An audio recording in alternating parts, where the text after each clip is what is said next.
ഓട്ടക്കളത്തിൽ എല്ലാവരും ഓടുന്നെങ്കിലും എല്ലാവരും ബിരുദം പ്രാപിക്കുന്നില്ല. സ്ഥിരതയോടെ ഓടുക. ആരെ നോക്കി ഓടണം? അതാണ് എൻ്റെ പോയിന്റ്. അതാണ്, ആരെ നോക്കി ഓടണ്ടേ? അബ്രഹാമിനെ നോക്കി ഓടാനൊക്കത്തില്ല, കുറവുകളുണ്ട്. ദാവീദിനെ നോക്കി ഓടാനൊക്കത്തില്ല, അവരൊക്കെ നല്ലവരായിരുന്നു, അവരൊക്കെ വാഗ്ദത്തം നിവർത്തി പ്രാപിച്ചവരും ദൈവത്തിനോട് നിന്നവരുമാണ്.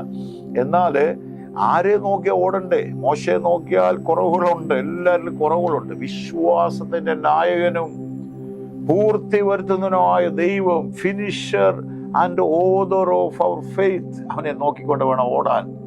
ആ ഓട്ടം നിത്യത വരെ നമ്മളെ എത്തിക്കും. മറ്റവർക്കൊന്നും നമ്മളെ അവിടം വരെ കൊണ്ടുപോകാൻ കഴിയത്തില്ല. ഇവിടെ മാത്രമേ പറ്റത്തുള്ളൂ. ഷാജി പാഷക്കാരെ നിത്യതയെ കൊണ്ടുപോകാനൊക്കത്തില്ല.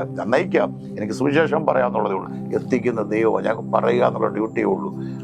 അതാണ് സ്വർഗത്തിൽ കയറിയവൻ. അല്ലാതെ നിക്കോദിമോസിനോട് പറഞ്ഞു, സ്വർഗത്തിലിരിക്കുന്നവനും ഇറങ്ങിയവനും കയറിയവനും മാത്രമേ അത് പറ്റത്തുള്ളൂ. മുൻപിലുള്ള സന്തോഷം ഓർത്ത് അപമാനം അലക്ഷ്യമാക്കി ക്രൂശിനെ സഹിച്ചു. ഇത് നിരാശപ്പെട്ട് ഭാരപ്പെട്ട് ജീവിതം മടുത്തു, ആത്മഹത്യ ചിന്തയായിട്ടിരിക്കുന്ന ആരെങ്കിലും ഉണ്ടെങ്കിൽ ആദ്യമായിട്ട് ശ്രദ്ധിക്കുന്നെങ്കിൽ, ഒരു പക്ഷേ ഈ യേശുവിനെ കുറിച്ചോ ഈ സുവിശേഷത്തെക്കുറിച്ചോ ഈ ഒരു വഴിയെക്കുറിച്ചോ അറിയാത്ത വ്യക്തിയാണെങ്കിൽ, ഇത് നിങ്ങളെ യാദൃശ്യമായിട്ട് ഇത് കാണുന്നെങ്കിൽ നിങ്ങളോടുള്ള സന്ദേശമാണ്.